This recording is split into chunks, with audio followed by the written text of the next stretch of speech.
നമസ്കാരം. American president Donald Trump ഇറാനെ നരകമാക്കാൻ നിശ്ചയിച്ചിരുന്ന അതേ രാത്രി തന്നെയാണ് 2 ആഴ്ചത്തേക്ക് വെടിനിർത്തൽ പ്രഖ്യാപിച്ചിരിക്കുന്നത്. ഇത് ഇറാനും സ്ഥിരീകരിച്ചിട്ടുണ്ട്. പക്ഷേ വാക്കുകൾക്ക് സ്ഥിരതയില്ലാത്ത ട്രംപിനെ ലോകത്തിന് വിശ്വാസമില്ല. രാജ്യാന്തര യുദ്ധങ്ങൾ ആയുധങ്ങളുടെയും അധിനിവേശത്തിന്റെയും കച്ചവടമാണെങ്കിൽ ആഭ്യന്തര മതഭ്രാന്തുകളും ന്യൂനപക്ഷ വിരുദ്ധതകളുമൊക്കെ അധികാര കുറുക്കുവഴികളിലെ ഭരണഘടനാ വിരുദ്ധ അനധികൃത കച്ചവടങ്ങളാണ്. ഈ അക്രമോത്സുകതയുടെ അങ്ങാടികളായി സമൂഹ മാധ്യമങ്ങൾ മാറി. രാഷ്ട്രീയ പാർട്ടികൾ തങ്ങൾക്ക് സ്വീകാര്യമല്ലാത്ത വർഗീയതയെ എതിർക്കുമ്പോൾ തന്നെ ലാഭസാധ്യതയുള്ള മറ്റൊന്നിനെ ഒപ്പം കൂട്ടുന്നു. യഥാർത്ഥ ജനാധിപത്യ മതേതര അഹിംസാവാദികൾ അവരുടെ നിസ്സംഗതയും അലസതയും കൈവെടിയാൻ സമയമായി. വർഗീയ തീവ്രവാദങ്ങൾക്കുള്ള ഭരണകൂട പിന്തുണ ചരിത്രത്തിൽ ഇന്നോളം സ്ഥായിയായിരുന്നില്ല. കാരണം ജനങ്ങളുടെ നിസ്സംഗത ഭക്ഷിക്കാനില്ലാതെ വരുന്ന ദിവസം ആ ദുർഭരണങ്ങളും വീഴും. നമുക്ക് ന്യൂസ് ടൈം തുടങ്ങാം. അതിനു മുൻപ് ന്യൂസ് ടൈമിലെ പ്രധാന വാർത്തകൾ. നിയമസഭാ തെരഞ്ഞെടുപ്പിൽ മികച്ച പോളിംഗ്. ഉച്ചവരെയുള്ള കണക്കുപ്രകാരം സംസ്ഥാനത്ത് 46.02% പേർ വോട്ട് ചെയ്തു. തൃശൂർ ജില്ലയിൽ 47.30% പേർ വോട്ട് ചെയ്തു. വികസനത്തിന് ഇടവേളയുണ്ടാകരുതെന്ന് ജനങ്ങൾ ആഗ്രഹിക്കുന്നുണ്ടെന്നും അതിനാൽ തുടർഭരണം ഉണ്ടാകുമെന്നും മുഖ്യമന്ത്രി പിണറായി വിജയൻ. കേരളത്തിന്റെ ഭാവി നിർണ്ണയിക്കുന്ന അതിപ്രധാനമായ തെരഞ്ഞെടുപ്പാണിത്.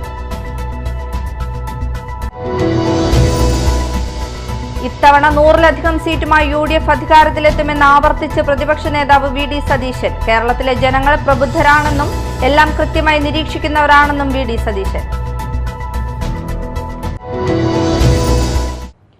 വിശദമായ വാർത്തകളിലേക്ക് പോകാം. നിയമസഭാ തെരഞ്ഞെടുപ്പിൽ മികച്ച പോളിംഗ്. ഉച്ചവരെയുള്ള കണക്കുപ്രകാരം സംസ്ഥാനത്ത് 46.02% പേർ വോട്ട് ചെയ്തു. തൃശൂർ ജില്ലയിൽ 47.30% പേർ വോട്ട് ചെയ്തു. 3ാം തവണയും ഭരണം നേടാനായി LDFും 10 വർഷത്തിനു ശേഷം അധികാരം പിടിച്ചെടുക്കാൻ UDFും കിണഞ്ഞു പരിശ്രമിക്കുന്ന തെരഞ്ഞെടുപ്പാണിത്. നിർണായക ശക്തിയാകാൻ NDAയും രംഗത്തുണ്ട്. കേരളം പോളിംഗ് ബൂത്തിലേക്ക്. 16ാം നിയമസഭാ തെരഞ്ഞെടുപ്പിനുള്ള വോട്ടിംഗ് ആരംഭിച്ച് 1 മണിക്കൂർ പിന്നിട്ടപ്പോൾ ബൂത്തുകളിൽ നീണ്ട നിര. നിലവിൽ 50% പോളിംഗ് പിന്നിട്ടു.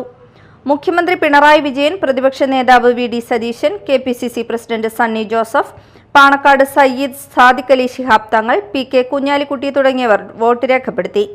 വോട്ട് രേഖപ്പെടുത്തിയതിന് പിന്നാലെ ഭരണ തുടർച്ചയുണ്ടാകുമെന്ന് LDF നേതാക്കളും ഭരണമാറ്റം ഉറപ്പെന്ന് UDF നേതാക്കളും അവകാശപ്പെട്ടു. പോളിംഗ് ഉയരുമെന്ന പ്രതീക്ഷയിലാണ് പാർട്ടികൾ. പരമാവധി വോട്ടർമാരെ ബൂത്തിലെത്തിക്കാൻ പ്രചാരണ പരിപാടികളുമായി തെരഞ്ഞെടുപ്പ് കമ്മീഷനും രംഗത്തുണ്ടായിരുന്നു. വൈകുന്നേരം 6 വരെ ക്യൂവിലുള്ള എല്ലാവർക്കും ടോക്കൺ നൽകി വോട്ട് ചെയ്യാൻ അനുവദിക്കും. കഴിഞ്ഞ നിയമസഭാ തെരഞ്ഞെടുപ്പിൽ 75.75% പോളിംഗ്. വോട്ടെടുപ്പ് തുടങ്ങിയപ്പോൾ അന്നമനട പാലിശ്ശേരിയിലെ ബൂത്തിൽ EVPAT മെഷീനും മാള ചക്കാമ്പറമ്പ് DVM LP സ്കൂളിൽ വോട്ടിംഗ് മെഷീനും തകരാറിലായതിനെ തുടർന്ന് അല്പസമയം വോട്ടിംഗ് തടസ്സപ്പെട്ടു. കോട്ടപ്പുറം രൂപത ബിഷപ്പ് അംബ്രോസ് പുത്തൻവീട്ടിൽ കോട്ടപ്പുറം സെന്റ് മൈക്കിൾസ് LP സ്കൂളിൽ വോട്ട് രേഖപ്പെടുത്തി. കൊടുങ്ങല്ലൂർ മണ്ഡലം UDF സ്ഥാനാർത്ഥി OJ ജനീഷ് കുഴൂർ ഗവൺമെന്റ് ഹൈസ്കൂളിലെ ബൂത്തിലെത്തി വോട്ട് രേഖപ്പെടുത്തി. ഭാര്യ ശ്രീലക്ഷ്മി, അമ്മ പുഷ്പ, സഹോദരൻ ധനേഷ് എന്നിവർക്കൊപ്പം എത്തിയാണ് വോട്ട് രേഖപ്പെടുത്തിയത്. പറവൂർ മണ്ഡലം സ്ഥാനാർത്ഥി ET ടൈസനും കുടുംബവും എടവിലങ്ങ് ഗ്രാമപഞ്ചായത്തിലെ കാര സെന്റ് ആൽബന LP സ്കൂളിൽ വോട്ട് രേഖപ്പെടുത്തി. കയ്പമംഗലം നിയോജക മണ്ഡലം ഐക്യ ജനാധിപത്യ മുന്നണി സ്ഥാനാർത്ഥി TM നാസർ കൊടുങ്ങല്ലൂർ കാവിൽക്കടവ് കോപ്പറേറ്റീവ് കോളേജിൽ വോട്ട് രേഖപ്പെടുത്തി. പുല്ലൂറ്റ് ഗവൺമെന്റ് LP സ്കൂളിൽ VR സുനിൽകുമാർ കുടുംബത്തോടൊപ്പം വോട്ട് രേഖപ്പെടുത്തി. ചാലക്കുടി നിയോജക മണ്ഡലം UDF സ്ഥാനാർത്ഥി സനീഷ് കുമാർ ജോസഫ് കോടശ്ശേരി എലിഞ്ഞിപ്ര അംഗൻവാടിയിൽ വോട്ട് രേഖപ്പെടുത്തി. അതിനിടെ വോട്ട് ചെയ്യാനെത്തിയ വടക്കാഞ്ചേരി സ്വദേശി സജീവിന്റെ വോട്ട് പോസ്റ്റൽ വോട്ടായി ചെയ്തതായി കണ്ടെത്തി. പരാതി നൽകുമെന്ന് സജീവ് അറിയിച്ചു. News desk media time. വികസനത്തിന് ഇടവേളയുണ്ടാകരുതെന്ന് ജനങ്ങൾ ആഗ്രഹിക്കുന്നുണ്ടെന്നും അതിനാൽ തുടർഭരണമുണ്ടാകുമെന്നും മുഖ്യമന്ത്രി പിണറായി വിജയൻ. നിയമസഭാ തെരഞ്ഞെടുപ്പിൽ വോട്ട് ചെയ്ത ശേഷം സംസാരിക്കുകയായിരുന്നു അദ്ദേഹം. കേരളത്തിന്റെ ഭാവി നിർണ്ണയിക്കുന്ന അതിപ്രധാനമായ തെരഞ്ഞെടുപ്പാണിത്. നമ്മളൊരു വികസിത കേരളത്തിലേക്ക് നല്ല ചുവട് വെച്ചിരിക്കുകയാണ്. ഒരുപാട് നേട്ടങ്ങൾ എല്ലാ മേഖലയിലും കൈവരിക്കാൻ നമുക്ക് കഴിഞ്ഞിട്ടുണ്ടെന്നും മുഖ്യമന്ത്രി പറഞ്ഞു.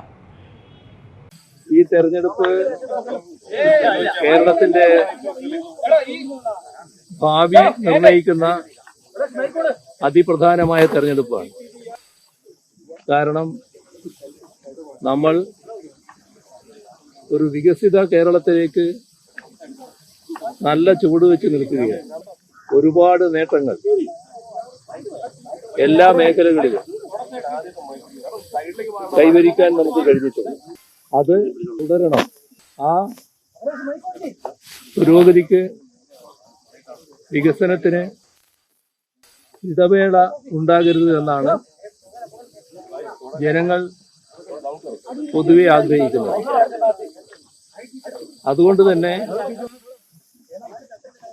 ജനങ്ങളാകെ എന്ന് ഞാൻ പറയുന്നത്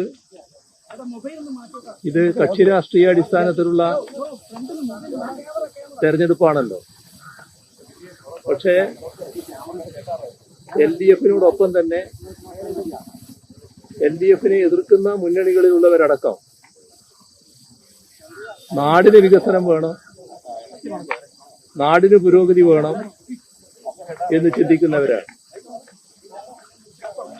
ആ ജനത്തിന് കൃത്യമായ അനുഭവമുണ്ട്. ആ അനുഭവം അവരെ ബോധ്യപ്പെടുത്തിയിട്ടുള്ളത് LDF-ന് മാത്രമേ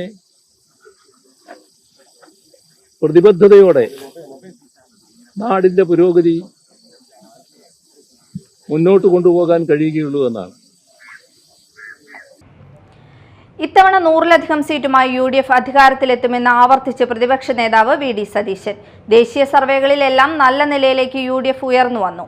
കേരളത്തിലെ ജനങ്ങൾ പ്രബുദ്ധരാണെന്നും എല്ലാം കൃത്യമായി നിരീക്ഷിക്കുന്നവരാണെന്നും വോട്ട് ചെയ്ത ശേഷം VD സതീശൻ പറഞ്ഞു. വോട്ട് ചെയ്യാതെ ആരും മാറി നിൽക്കരുതെന്നും ജനാധിപത്യ പ്രക്രിയയിൽ എല്ലാവരും പങ്കാളികളാകണമെന്നും VD സതീശൻ കൂട്ടിച്ചേർത്തു. പറവൂർ കേസരി ബാലകൃഷ്ണ മെമ്മോറിയൽ ഗവൺമെന്റ് കോളേജിലെ 135-ാം നമ്പർ ബൂത്തിൽ കുടുംബസമേതമെത്തിയാണ് പ്രതിപക്ഷ നേതാവ് വോട്ട് രേഖപ്പെടുത്തിയത്. കേരളത്തിൽ എല്ലായിടത്തും എല്ലാവരും ഈ പോളിംഗ് പ്രക്രിയയിൽ പങ്കെടുത്ത്, ഈ ജനാധിപത്യ പ്രക്രിയയിൽ പങ്കെടുത്ത് ആ ജനാധിപത്യത്തെ വിജയിപ്പിക്കാൻ വേണ്ടിയിട്ടുള്ള ശ്രമങ്ങളിൽ പങ്കാളികളാകണമെന്നാണ് എൻ്റെ ആദ്യത്തെ അഭ്യർത്ഥന. വോട്ട് ചെയ്യാതെ ആരും മാറിയിരിക്കരുത്. വോട്ട് ചെയ്യാതെ ഇഷ്ടമുള്ളവർക്ക് വോട്ട് ചെയ്യുക, അത് അവരുടെ ജനാധിപത്യപരമായ മൗലികമായ അവകാശമാണ്. ആ അവകാശം ഉപയോഗിക്കാതിരിക്കരുത്. ആ ജനാധിപത്യ പ്രക്രിയയിൽ എല്ലാവരും, കേരളത്തിലെ എല്ലാവരും പങ്കാളികളാകണം എന്നാണ് എൻ്റെ വിനയപൂർവ്വമായ അഭ്യർത്ഥന. തീർച്ചയായിട്ടും ഞങ്ങളെല്ലാം അസസ് ചെയ്തിട്ടുണ്ട്. നേരത്തെ പറഞ്ഞതുപോലെ 100-ലധികം സീറ്റുമായി UDF അധികാരത്തിലേക്ക് തിരിച്ചു വരും. ഇപ്പം നേരത്തെ കഷ്ടിച്ച് ഞങ്ങൾക്ക് ഭൂരിപക്ഷം തന്നിരുന്നവരൊക്കെ അഭിപ്രായം മാറ്റിയല്ലോ. ഭയങ്കര ബുദ്ധിമുട്ടായിരുന്നു ഞങ്ങൾക്ക് ഭൂരിപക്ഷം തരാൻ വേണ്ടിയിട്ട്, ഭയങ്കര പ്രയാസപ്പെട്ട് അപ്പം അതിൻ്റെ റേറ്റ് ഉയർന്നു വന്നല്ലോ. ദേശീയ സർവേകളിലെല്ലാം നല്ല നിലയിലേക്ക് UDF വരുന്നുണ്ട്. എല്ലാ ദേശീയ സർവേകളിലും മികച്ച രീതിയിൽ നടന്നു. ഈ തട്ടിക്കൂട്ടിയ സർവേകളുടെ കാര്യമല്ല ഞാൻ പറഞ്ഞു. തട്ടിക്കൂട്ടിയ 2-3 സർവേകൾ കേരളത്തിലുണ്ട്. അതായത് കഴിഞ്ഞിട്ട് നല്ല വിശദമായിട്ട് പറയാം. അവരുടെയൊക്കെ വിശ്വാസ്യത അവർ തന്നെ കളഞ്ഞു വിളിച്ചിരിക്കുകയാണ്. ഞാൻ പറഞ്ഞല്ലോ, 3 മാസത്തിനിടയിൽ 4 പ്രാവശ്യം കേരളം മുഴുവൻ ചുറ്റി സഞ്ചരിച്ച ഒരാളാണ് ഞാൻ. ജനവികാരം കൃത്യമായി ബോധ്യപ്പെട്ടിട്ടുള്ള ഒരാളാണ്. ഞങ്ങളുടെ കൃത്യമായ അസസ്മെൻ്റാണ്. ഞങ്ങൾ 100-ലധികം സീറ്റുമായി ഞങ്ങൾ അധികാരത്തിലേക്ക് വരും എന്നുള്ള കാര്യത്തിൽ യാതൊരു സംശയമില്ല, ഒരു സംശയമില്ല. തൃശൂർ വാണിയമ്പാറയിൽ വോട്ട് ചെയ്ത് പുറത്തിറങ്ങിയ ആൾ കുഴഞ്ഞു വീണ് മരിച്ചു. കൊമ്പഴ രാമഞ്ചിറ സ്വദേശി വിനോദാണ് മരിച്ചത്. 63 വയസ്സായിരുന്നു. വാണിയമ്പാറ EKM UP സ്കൂളിലെ 37-ാം നമ്പർ ബൂത്തിൽ വോട്ട് ചെയ്ത് പുറത്തിറങ്ങിയ ആളായിരുന്നു കുഴഞ്ഞു വീണ് മരിച്ചത്. വോട്ട് രേഖപ്പെടുത്തി പുറത്തിറങ്ങിയ വിനോദിന് ദേഹാസ്വസ്ഥ്യം അനുഭവപ്പെട്ടു. പോളിംഗ് ഓഫീസറുടെ നേതൃത്വത്തിൽ വീൽചെയറിൽ ഇരുത്തുന്ന സമയത്ത് കുഴഞ്ഞു വീഴുകയായിരുന്നു. ഉടൻ തന്നെ ആംബുലൻസിൽ തൃശൂർ ജില്ലാ ആശുപത്രിയിൽ പ്രവേശിപ്പിച്ചെങ്കിലും ജീവൻ രക്ഷിക്കാനായില്ല. ഗുരുവായൂർ നിയമസഭാ മണ്ഡലത്തിൽ വോട്ട് രേഖപ്പെടുത്തി കേന്ദ്രമന്ത്രി സുരേഷ് ഗോപി.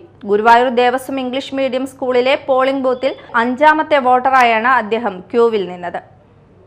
തിരുവനന്തപുരത്ത് നിന്നും ഇന്നലെ വൈകിട്ടാണ് അദ്ദേഹം ഗുരുവായൂരിലെത്തിയത്. ഭക്തിയും ഗുരുവായൂരപ്പനോടുള്ള സ്നേഹവും കാരണമാണ് വോട്ട് ഗുരുവായൂരിലേക്ക് മാറ്റിയതെന്ന് അദ്ദേഹം നേരത്തെ വ്യക്തമാക്കിയിരുന്നു. കേരളത്തിൽ സർപ്രൈസ് ഉണ്ടാവുമെന്നും BJP നിർണായക ഘടകമാകുമെന്നും സുരേഷ് ഗോപി പറഞ്ഞു.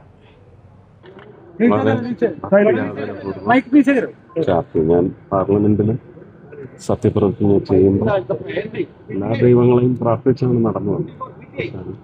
പാർലമെന്റിൽ മുഴങ്ങി കേട്ടത് ആ നാമമാണ്. അപ്പം അത് അവിടെ മുതൽ ഒരു നിമിത്തവും ദൗത്യവുമായി തോന്നി. ഇത്തവണ ഗുരുവായൂർ വോട്ട് ചെയ്യാൻ സാധിച്ചു. ഗുരുവായൂരപ്പനും സ്ഥാനാർത്ഥി ഇങ്ങോടൊപ്പം ഉണ്ട്. പ്രസ്താവനകളൊക്കെ ശ്രദ്ധയിൽപ്പെട്ടിരുന്നില്ലേ? പ്രസ്താവന എല്ലാവരും ഇറക്കുന്നുണ്ടല്ലോ. കൊണ്ടുപിടിച്ച് ആണ് ആണ് ആണ് എന്ന് പറഞ്ഞവരില്ല അല്ലേ? എല്ലാവർക്കും പറയാനുള്ള അവകാശമുണ്ട്. അവർ പറയുന്നത് പറഞ്ഞോട്ടെ. പക്ഷെ ഒരു ജനനിശ്ചയം എന്ന് പറയുന്നത് ഇതിനെ ഒന്നും ആധാരമാക്കിയായിരിക്കും.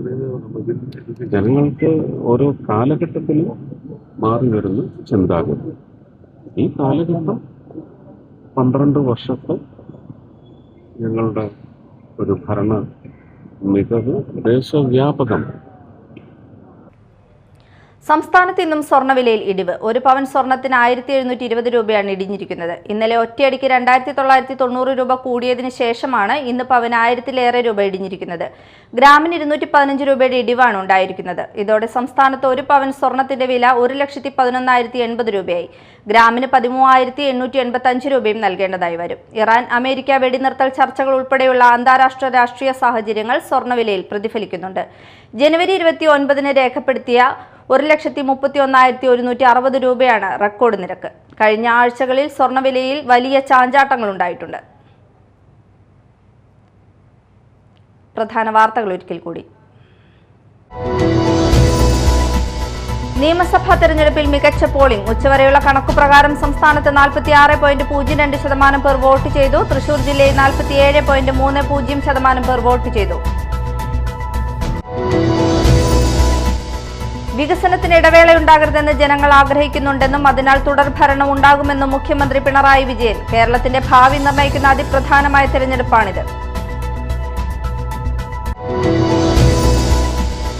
ഇത്തവണ 100-ലധികം സീറ്റുമായി UDF അധികാരത്തിലെത്തുമെന്ന് ആവർത്തിച്ച് പ്രതിപക്ഷ നേതാവ് VD സതീശൻ. കേരളത്തിലെ ജനങ്ങൾ പ്രബുദ്ധരാണെന്നും എല്ലാം കൃത്യമായി നിരീക്ഷിക്കുന്നവരാണെന്നും VD സതീശൻ. ഇതോടെ ന്യൂസ് ടൈം സമാപിച്ചു. നമസ്കാരം.